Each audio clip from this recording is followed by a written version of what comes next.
Hello, अस्सलाम वालेकुम dear student. कैसे हो? ठीक ठाक, उम्मीद है खैरियत से होंगे। This is me sir Farhad और यह है मेरा यूट्यूब चैनल फिजिक्स सर्च। आज हम पढ़ने वाले हैं हाइगन वेव प्रिंसिपल।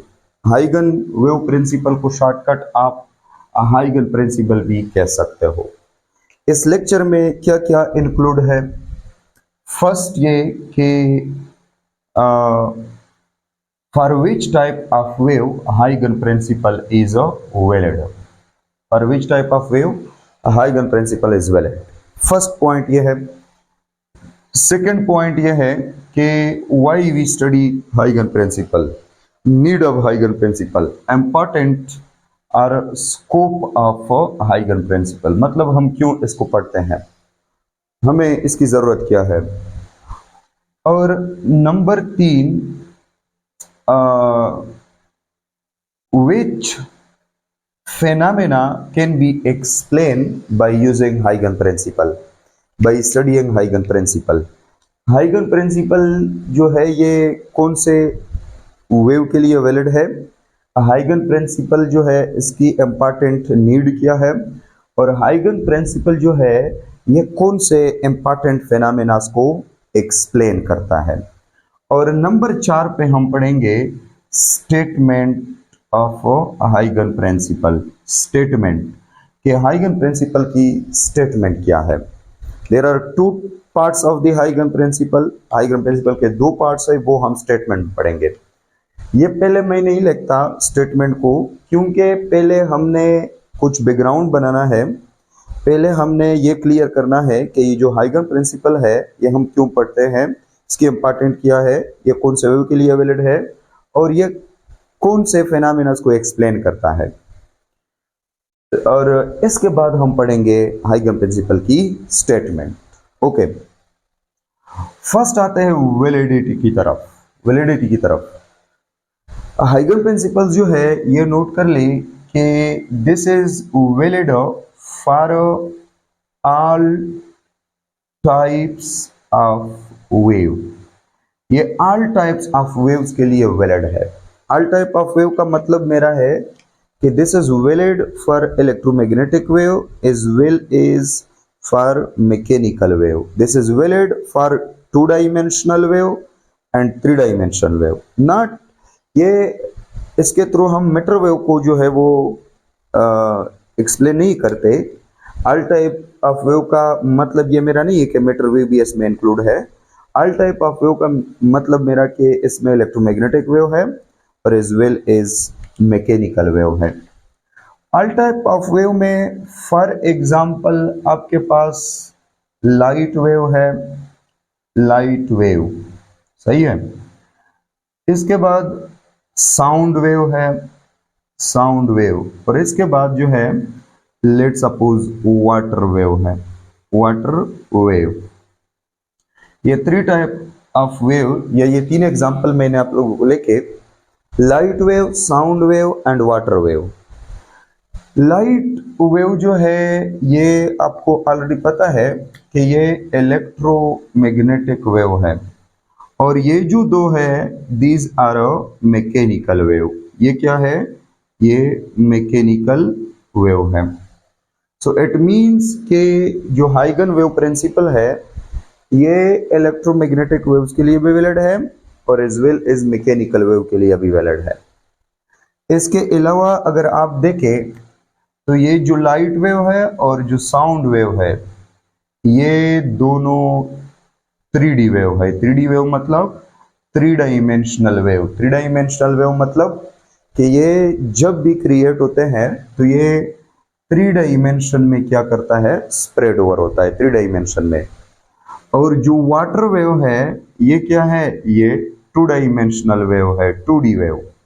मतलब कि वाटर वेव सरफेस पर प्रोपेगेट करता है, और जो लाइट और साउंड वेव है ये स्पेस में प्रोपेगेट होते हैं, एक्स वाई जेड में प्रोपेगेट होते हैं।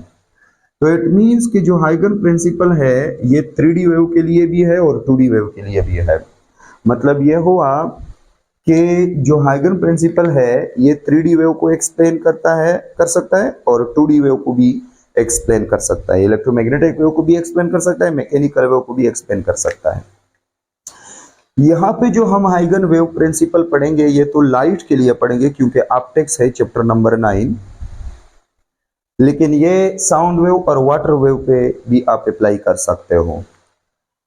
स्कोप की अगर हम बात कर ले, नीड की अगर हम बात कर ले, नीड की या स्कोप की, तो ये क्या है? हाइगन प्रिंसिपल इट इजीली explain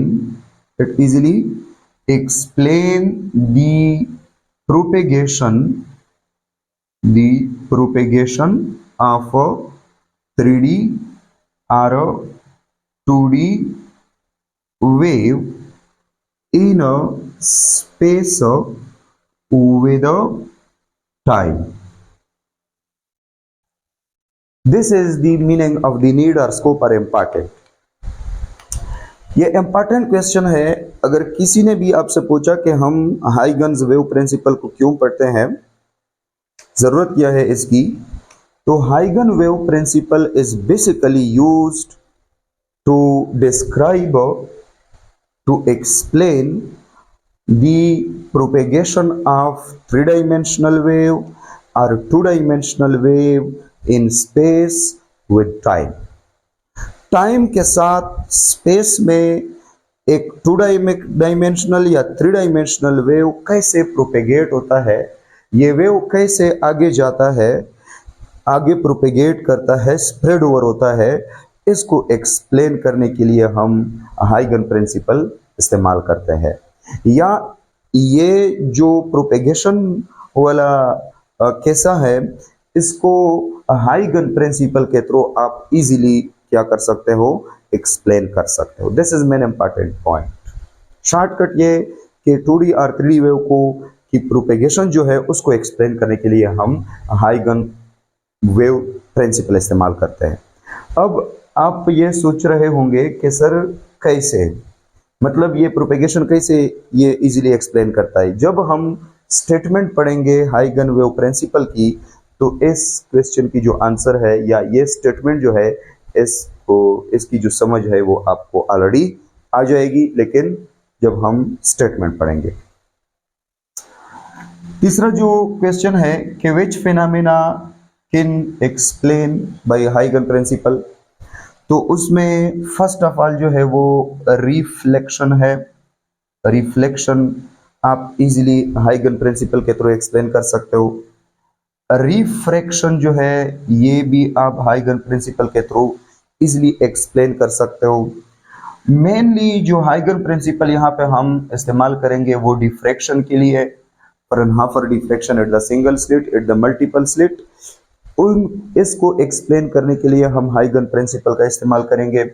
और जो इंटरफेरेंस ऑफ वेव है, तो interference of wave, refraction of wave, reflection of wave और डिफ्रैक्शन ऑफ वेव, ये कुछ इंपॉर्टेंट फिनोमेनास है जो कि वेव में अकर होते हैं और इनको हम इजी तरीके से एक्सप्लेन कर सकते हैं with the help of Huygens principle. जैसा कि मैं आप लोगों को एग्जांपल दे दूं कि फॉर एग्जांपल जो डिफ्रैक्शन है, diffraction Fraunhofer diffraction at the single slit, ये आपके पास स्लिट है और इस स्लिट को लेट सपोज इस स्लिट पर से हमने एक लाइट बीम को जो है वो इंसिडेंट किया, मोनोक्रोमेटिक लाइट बीम। जब ये स्लिट पे पहुंच जाएगा तो स्लिट के जो है स्लिट के हर एक डायरेक्शन में ये स्प्रेड हो जाएगा। तो ये जो बेंडिंग इफेक्ट आ रहा है इसको डिफ्रैक्शन कहते हैं। अब ये कैसे स्प्रेड ओवर हो गया, यहाँ पे फ्रॉनहोफर कहता है कि अगर आप इस स्लिट पे कुछ पॉइंट्स ले ले, तो ये पॉइंट्स जो है ये आगे स्फेरिकल वेवलेट्स को जो है पैदा करेगा। स्फेरिकल वेव मतलब छोटे छोटे स्फेरिकल वेव्स को। तो ये हर एक पॉइंट जो है इसके इर्द गिर्द स्फेरिकल वेवलेट्स जनरेट होंगे और इन स्फेरिकल वेवलेट्स को सम करके हमें एक बड़ा वेव फ्रंट मिल जाएगा। तो इस तरह ये लाइट जो है वो बेंड होता है या स्प्रेड ओवर होता है। अब फ्रॉनहोफर को किसने ये कहा कि जितने भी आप पॉइंट लेते हो ये पॉइंट स्फेरिकल वेवलेट जो है या इन पॉइंट से स्फेरिकल वेवलेट जनरेट होते हैं। ये किसने कहा? ये एक्चुअल हाइगन प्रिंसिपल की स्टेटमेंट है।